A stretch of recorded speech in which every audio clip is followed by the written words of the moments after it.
Nice. All right. So let's get started. Dr. Soyona Rafatjah. Hi. So the purpose of this live chat today is to talk about work life after COVID. I think it's going to be a pretty probable reality that a lot more people are going to be working from home more frequently. Because every time someone gets sick now in the office, not only is that person going to need to self-isolate, it's likely that we're going to want that person to self-isolate, and everyone that person came into contact with, every meeting that they were in, all those people may need to self-isolate for a period of time too. I think there's going to be a lot more precautions, Right. to people being in the office. At the same time, we're kind of, at this time period where, we've been under the stay-at-home order for quite some time. People are getting antsy and starting to plan for the emergence back into getting back to work or back into regular, what we're calling regular work life. And you're hearing a lot of businesses talking about what that protocol is going to look like.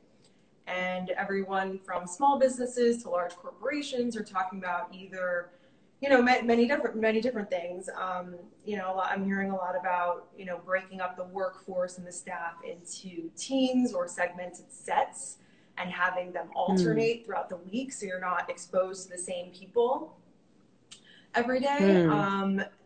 You have a lot of larger corporations even talking about a very gradual and slow integration of the workforce back into the office, and that could take a few months or many months before they're back at 100% in the office. So there's a lot of different things, and it's kind of funny. You're hearing, especially in New York City, like these big skyscraper-filled corporations. Talking about logistics, like how do you get the employees, hundreds of employees, up an elevator during rush hour? Because you're supposed to social distance and one person can go in an elevator at a time. So, things like that are becoming an interesting conversation. Absolutely. So today we're going to talk about, we're going to get a lot of great information from you. And we'll talk about what you're personally doing in these trying times. We'll talk about some nutrition and fitness advice that you have for us, some immunity tips.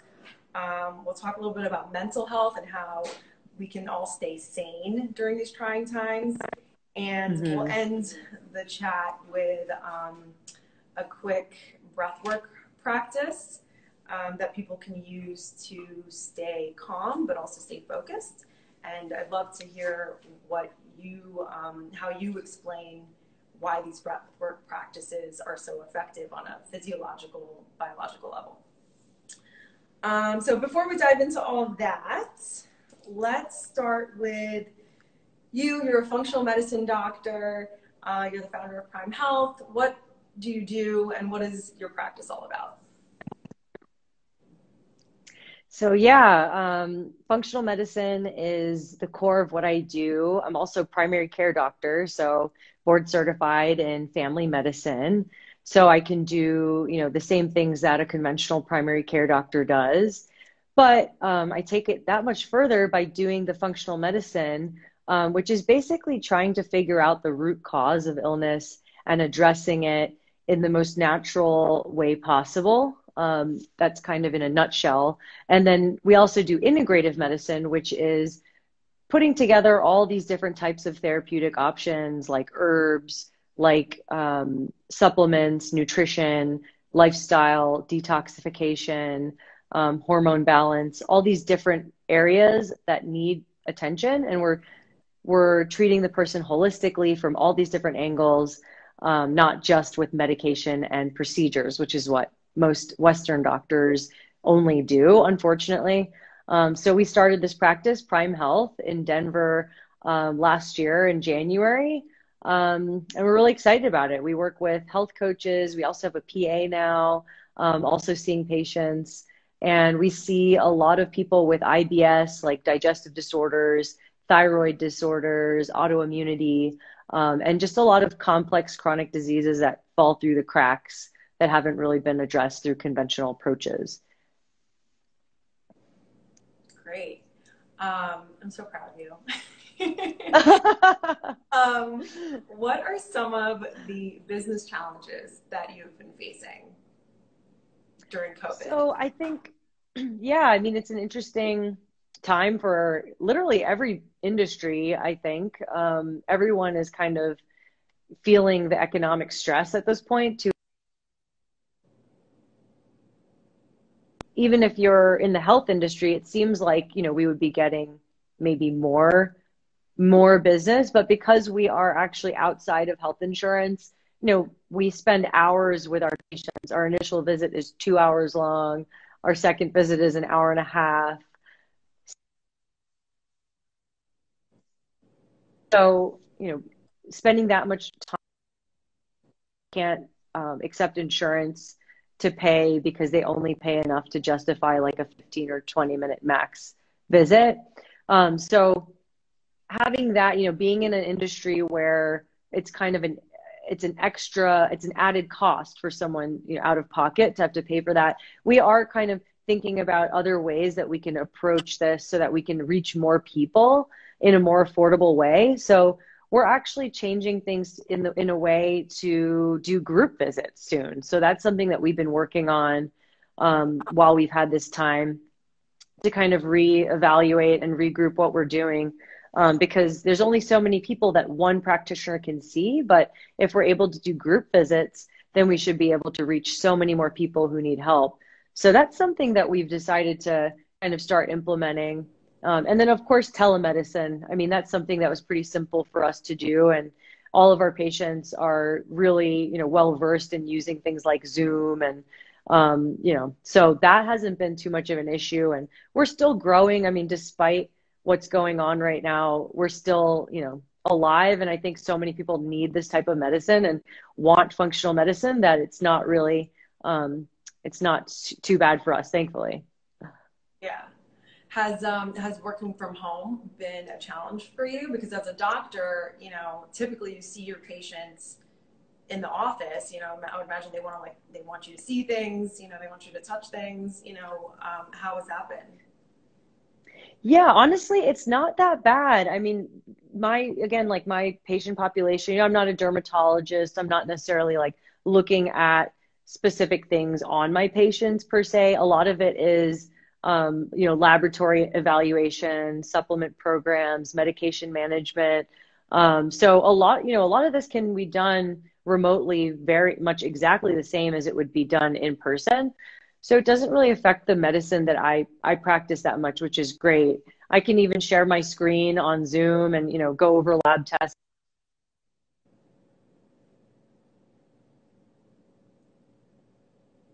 Too bad. I mean, I think the huge change is being able to see the faces of the people through Zoom that we're talking to.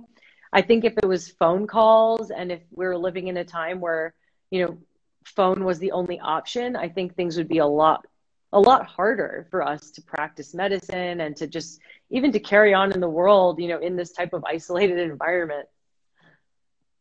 Totally. Zoom has been like the biggest gift, I feel like, during the pandemic. Like everyone's using Zoom forever.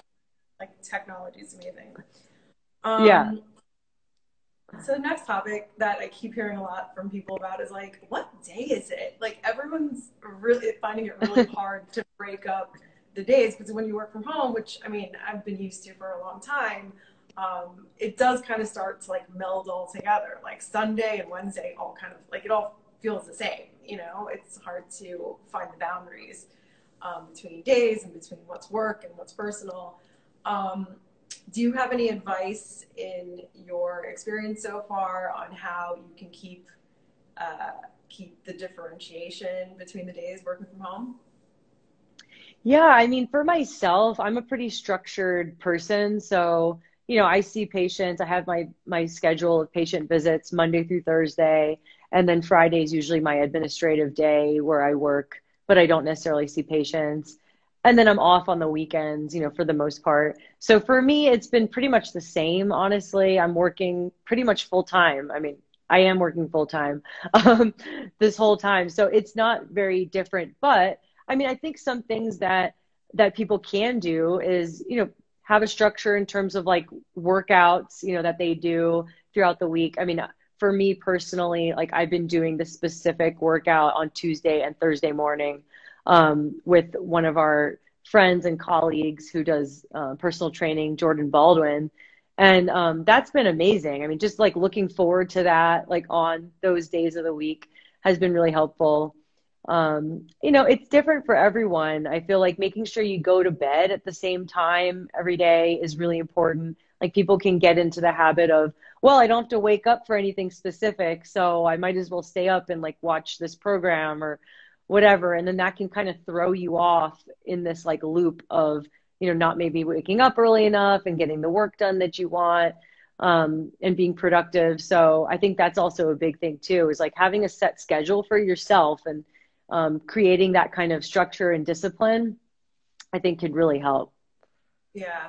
And you said something else that I think was really valuable about having something to look forward to. I Mm, find that, when you work from home a lot and, you could do your work on Saturday or you could do your work on Sunday, it doesn't really matter. And you might want to. A lot of entrepreneurs are driven to be working all the time. A mm, good way to break that up and make the weekend actually feel like the weekend is to have something to look forward to on Friday. So, and that could be as yeah. simple as baking something on Friday night, Yeah. scheduling like a Zoom happy hour, because we're still in isolation, Yeah. and just, having a mocktail or a cocktail over a Zoom happy hour with some friends. So having something kind of social or just unwork related, cooking a special meal, whatever it is, to look forward to on Friday is a good way, I think, to break that up also. Mm, Um, definitely. So workflow, I mean, you mentioned, I mean, you are a very organized, very structured person. So I would imagine you have a good hand on managing your hours. But a lot of people do find themselves working, around the clock and not knowing like throughout the day how to break that up throughout a day. I mean, you mentioned exercise is a good way to do it. How do you break up the day from task to task? Give yourself breaks, things like that. Like, how do you break up your Mm. day? I think for me, the way I like to schedule my days, I usually start seeing patients around 11 a.m. So that gives me a whole chunk of the morning to be able to wake up, do a 10-minute meditation, spend some time outside, feel the sun on my skin for a moment, breathe some fresh air, and like hang out with my cats for a second and then get And the into chicken. work and the chickens, check up on the chickens. So, do these things that kind of like wake up my brain in a way that isn't just like I have to work immediately. And then if I have time, I'll try to get a workout in as well in the morning. That's when I like to work out the most, and it's been shown to help, get you into a deeper state of sleep. So I do like to work out in the morning as best as I can and then do some work to prepare for the day, read up on who I'm going to be seeing that day. And then usually between visits, I'll have like a 30-minute break or maybe an hour, or, depending on what my day looks like. And I'll use that time to, go for a breather, have a conversation with someone else that may be work related or not, have something to eat. Um, yeah, and then basically, seeing patients, having a couple breaks here and there, and then I finish up my work in the evening. That's usually how I structure my day. I think it is really important to have like spurts of concentration because there's only so much that your brain can handle at a given period of time.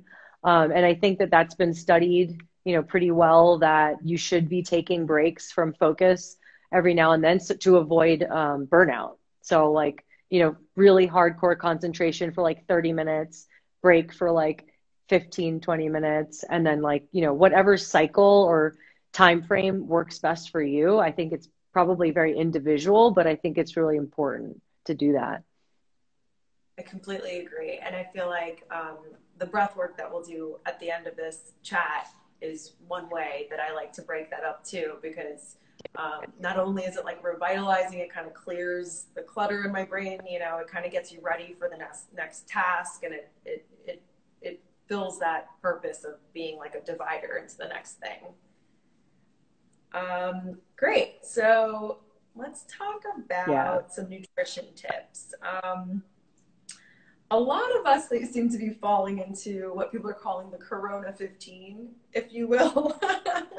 People who are not used to working from home are, you know, all of a sudden you're right next to the refrigerator, or the snacks that you stocked up on or hoarded from the grocery store when everyone was frantic are right there in your face. Yeah, what are some nutrition tips or snacking tips, general eating habit tips that you can share with us? Yeah, I mean, I love the Michael Pollan quote, you know, eat real food, mostly plants, not too much. I mean, if we could all follow that, then we'd all be in a really good place. I also think, you know, something that's been life-changing for me and for a lot of my patients is time-restricted eating. So making sure you're eating in a certain window of time, not throughout the entire day from the moment you wake up to the moment you go to sleep. That is really, really important for so many reasons. Our bodies need that time to rest. Our digestive system needs that time to rest. That way, overnight, our liver's able to clear out toxins and proteins that are damaged in our body and in our brain. So it can help with even, you know, mental cognition and reducing risk of Alzheimer's. So I like to do a time period between like 11 and 7 or 8 p.m. And that puts me into a pretty good place usually. That gives me about like between 14 and 16 hours of fasting per day. And that's usually what I recommend to my patients because, you know, most people, even if they feel like, oh my God, like that's a long time, once they start doing it, once they like start with 12 hours, go to 14, maybe go to 16, they're like, wow, like I didn't realize how easy this was, you know, like this is actually what our bodies are intended to do. So that's a really nice way without even changing what you're eating at all to just be able to control your weight to a certain level. And if you can, you know, going to bed, maybe like at least like 2, you know, giving your body like 2 hours or 3 if you can, without having eaten, you know, before going to bed. And then just in general, eating real food, you know, so that's that quote of just not eating things that are coming out of packages too much. And it's not easy for everyone to do that. I mean, we don't all have access to grocery stores all the time. Maybe we're trying to avoid that, you know, to avoid contact. So we have to be looking to delivery services, and that's definitely something that a lot of us are using. Thrive Market is a really great delivery service for really healthy, non-perishable food items. They have like wild-caught salmon and sardines. It broke up a little bit. Oh, Thrive Market, I really like. You know, Thrive. Yes. Love. Yeah, yeah. So they're great. I mean, there's so many delivery options, and even for like healthy type meats, you know, if people are meat eaters and they want to be conscious about where they're getting their meat from, which is something that, you know, I think right now more than ever, we're a little bit more conscious of, you know, where is food coming from and what is that doing to the planet? You know, now that viruses are becoming so rampant the way they are, you know, what are we doing to the planet that is causing this to happen? And we should be really reflecting on that. So, you know, getting your meat specifically from places that are really well sourced, like regenerative farms, is really important.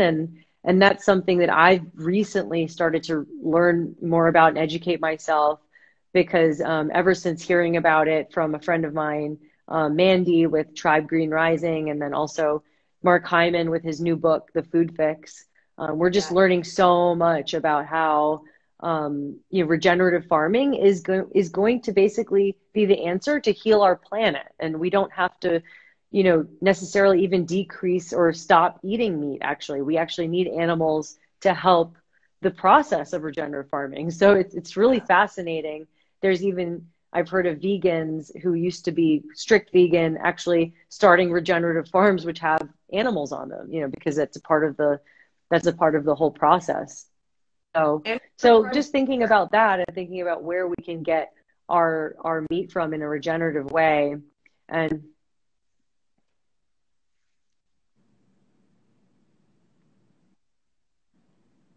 I think I'm breaking up a little bit. yeah, I lost like the last 5 seconds. Where you get the meat from, and then Yeah, there's a couple farms out there. I mean, I really like Corner Post Meats. That's a local one in Colorado. Um, Jack Rabbit Hill Farms, another one in Colorado. There's some more. There's another one on the East Coast that I'm blanking on right now, but I could get you their names. yeah, I can link to those when we post the episode. That'd be Cool. great. I love the webinar that you just did with the regenerative farm Yeah, person, yeah, and you were talking. yeah. Thank you. Yeah, you were talking about how it's like as you know, you've studied the body, and she has studied regenerative farms, and you were saying how it's like kind of like a micro. You were looking at the body like it was a microcosm of. It's like the same power Yeah, broth exactly. principle kind of. Explain that. Exactly. Yeah, yeah. Basically, I mean, the way I think about it is that, functional medicine is to the healthcare system as regenerative farming is to the agriculture system. Because what we're doing is basically giving the body or giving, nature what it needs. If you give it what it needs, to heal itself or to coexist in a balanced ecosystem, it will do it itself. It doesn't need medication, it doesn't need Right. fertilizer, it doesn't need pesticides. So if you just give the body what it needs, give basic for a human, it would be nutrition, adequate hydration, rest, detoxification, making sure things are being eliminated. If you allow that to occur, then you won't need to use strong chemicals or anything like that. Just same thing with agriculture. And that's the whole idea behind it.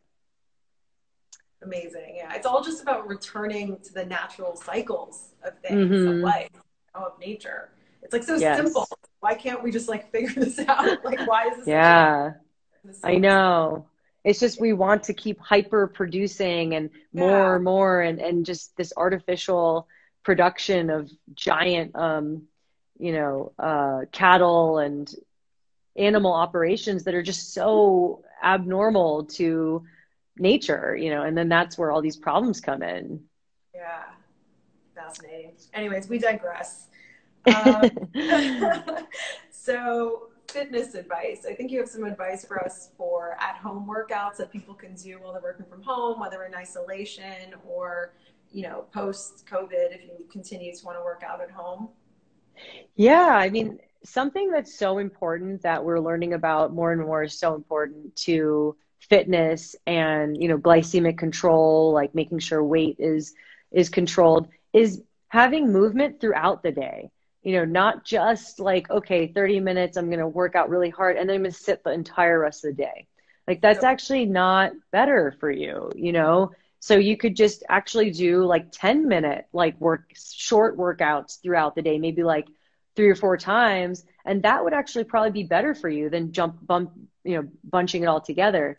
So doing things like having a kettlebell around, or right now I actually have an under the desk elliptical machine that you can What? use while you're sitting. Yeah, I'm it's really shooting me. pretty cool. I think You have it's to like send me a link for that. I'm $150. so curious. Yeah, I mean it's not that expensive, and it could really help you even just like build brain power because you're enhancing the circulation to your brain while you're working. Or just even like a pull-up bar, or just going for a walk in the middle of the day or after you eat, these types of things. Um, I mean, that's the beauty of working from home is that you have access to be able to do these kinds of things. So if you are still working from home, those are definitely good options. But if not, I mean, hopefully you can bring this into your work life, make sure you have a standing desk opportunity. If you're if your boss, you know, won't allow it, then like your doctor can usually write a note. I've done that multiple times and say, you know, make Really? sure this person has a standing desk. And yeah, I mean, sometimes that you can get your work to pay for it. That's a great, yeah, that's a great tidbit to have. Yeah, definitely. And even if you can't have one of those like, you know, really nice high-end standing desks that the whole desk moves, you can even get one. I mean, I have one right here. Like it's literally just an attachment that you put on top of your desk that you can put away, you know, and put on your desk so that you can stand and sit and kind of decide what you want to do. So you're not so immobile throughout the day. Yeah, that's great.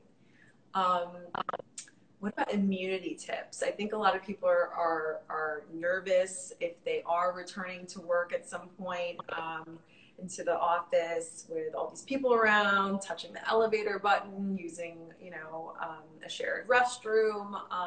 What kind of tips do you have for people to stay, to keep their immune systems strong? Yeah, I mean, immunity, you know, immunity is basically determined moment to moment for us. I mean, we can be making decisions all the time, like from the thoughts we think to the food that we put in our mouth, you know, the movement that we're doing, the relationships that we keep, you know, all these things. I think, you know, we're all kind of like reflecting on how to build up our immunity right now because of COVID. And I don't think that should stop. You know, if we go to work again, it's not like all of a sudden, you know, we're back to normal. Like this is all going to be like a gradient, like you said. You know, it's not just like everything is back to what it was. So we all need to be thinking about nutrition and movement and stress relief. Proper sleep is so critical. You know, when you're going back to work, I know a lot of people lose sleep because they have to commute or something like that, or they have to, you know, work different hours of the day. But I think just prioritizing sleep, just making sure that that is such an important part of your life. It's so, so critical to our immune system and to our, you know, glucose control, to our brain health. I mean, so many parts of our body, of course, because it's all connected, but certainly to our immune system. So really, really shooting for that, you know, 8 hours if we possibly can. I think that's something that we're all going to have to really keep in mind is that even if we are going back to work, like we still need to be taking care of ourselves in the same way and taking the things that we learned about cooking, about nutrition, about, you know, taking pause, taking time for yourself. Great. What about mental health? I mean, this is obviously a very stressful and uncertain time that we're moving into. I know a lot of people I've been speaking to are very, just jittery and just, don't know what to expect about the economy and their jobs and things like that. There's a lot of things kind of floating around. I mean, my number Yeah. one thing that I've been saying is like, stop watching the news. Like, all Yeah. you Yeah. need is like 30 minutes to like see what's going on and just like turn it off, like otherwise Definitely. it's fear mongering. Um, Yeah. what suggestions do you have for people to kind of stay sane and calm during these times? I mean, there's a lot of things, right? But I think one major thing is that we all need to be still stay really grateful for what we do have going on for us because, you know, there is a lot going on in the world that's out of our control, and that will always be the case. But the one thing we do have control over is what we pay attention to in our own lives, you know, and what we choose to pay attention to, you know. So making sure that we're still looking at the beautiful parts of life, that we're still, you know, making time for talking to friends, talking to family, you know, spending time with people that we love. So important. You know, I was just listening to something last night from Dr. Lisa Rankin. She's done a lot of research on like placebo effect, power of the mind, and loneliness. And there's a crazy statistic that, you know, loneliness actually can increase your mortality or your death rate like 45%. Um, so that's, 45% you said? yeah. So 45%, that's loneliness, yeah, crazy. is the biggest Wow. killer, basically, more than smoking, you know, 15 cigarettes a day, more than alcohol. more than obesity is loneliness. So we are really, in a point where we really need to be thinking about mental health. What kind of support system do we have? What kind of support are we giving to the people that we love? Because that's the same amount, like maybe 50% of elderly people or seniors report that they are lonely. So I mean, these people are going to be at higher risk of developing a serious condition if they get coronavirus, and most people should not have symptoms when they get coronavirus, of people should have mild or no symptoms related to coronavirus if they get it. So, we should be able to increase that number with things that we're choosing to do, like through reaching out, through making sure we are keeping close contact with a certain small group of people. We're calling our friend group our quarantine. And I know that's something that has been thrown around a lot on social media as being, a name for the people that you choose to spend the most time with during this time. And everyone really needs that, whether it's your family or good friends, we all need to be supporting each other through this. I mean, that's really where I think mental health is going to improve a lot. And then just really making time for yourself, giving yourself that time. For me, it's 10 minutes a day. I really have to do it. I mean, when I miss a day, I notice it really big time.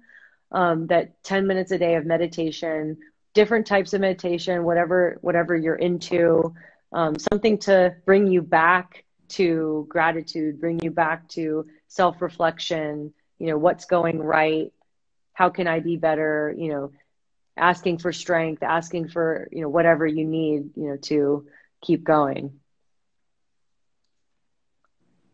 Love it.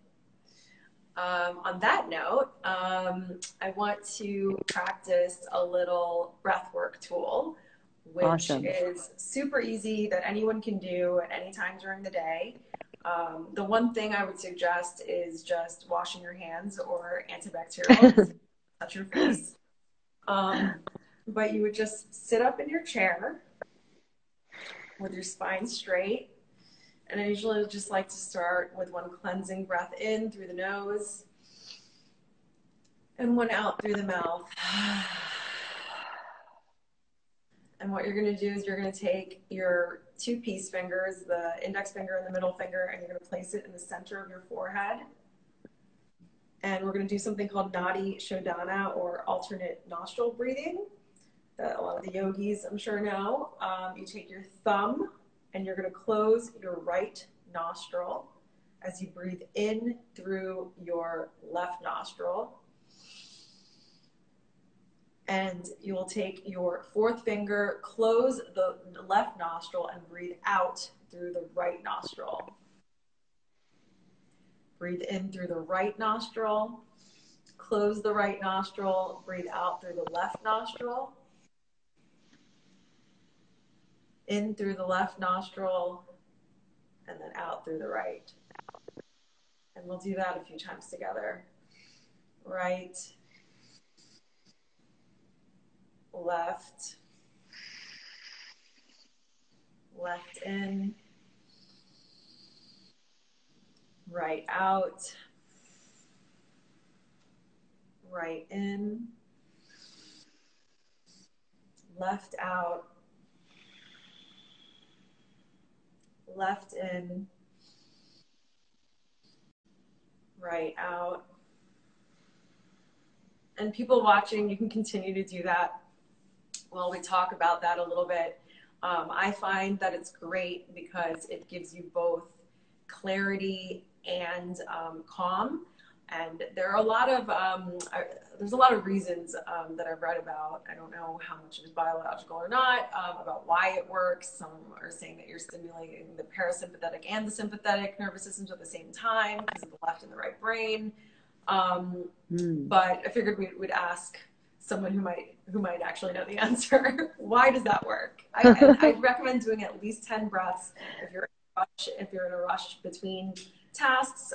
But the longer you do it, the better you feel, honestly. Yeah, I definitely, it's slowing down anytime you slow down your breathing, you're activating your parasympathetic nervous system. Your vagus nerve has to activate in order to slow down your breath, and then that in turn slows down your heart rate and, you know, takes you out of that fight or flight mode, that kind of adrenaline overdrive mode that so many of us live in, especially in New York City, you know, rushing from place to place, which is how things, you know, used to be and how things could go back to, you know, very soon. So I think, you know, keeping that type of practice in your repertoire is so important for that. Yeah, definitely. Do you Yeah. know anything about, because sorry. I was just going to say, yeah, I mean, and in addition, you know, it's activating that side of your nervous system, but that parasympathetic nervous system, it has to be active in order for actually your immune system to be functional. So kind of bringing it back to, right, I mean, what we're talking about is basically, you know, protecting yourself against harm, against COVID, for instance, you know, doing something like this is absolutely beneficial to avoiding an illness like that. So not only does it help the mental clarity and your mental health, but it's also strengthening your immune system and potentially your physical health. Oh yeah, definitely. Perfect. Love it. Great. Well, thank you so much for taking the time with us. Yeah, you're welcome. This was so great. I'll And also end with, where can people find? Sorry, we're talking at the same time. oh, sorry, it's cutting out. Oh, people can find us on our website. It's www.primehealthdenver.com. And I was just going to say, you know, beforehand that we just opened up our online store actually. So we are selling an immunity bundle of supplements, and it includes vitamin C, vitamin D, magnesium, and something that we call Prime Immunity, which is an awesome supplement of beta glucan. It comes from the cell wall of the Saccharomyces yeast, and it's been shown to slow down the duration of, or actually decrease the duration of flu-like illness, so viral illnesses. So something that you can use to actually boost your immune system. Amazing. And you're located in Denver, but you do remote consultations and work. Yes, we do. Right? Yeah, we do. I have a license in New York City specifically, so that's definitely a place where I can work with people, as well as in Colorado. And we're also on Instagram, obviously, and Facebook as well, PrimeHealth_Denver. Great. Have a lovely rest of your day. And thank you for all the tips. Thank Can't you. wait This till was we can awesome. get out of this. Yeah, I know. Emerge from the cocoon. Let's see if I can figure out how to shut this off. Thanks to everyone who joined too. I hope it was helpful for everybody. Bye. Bye. Love you.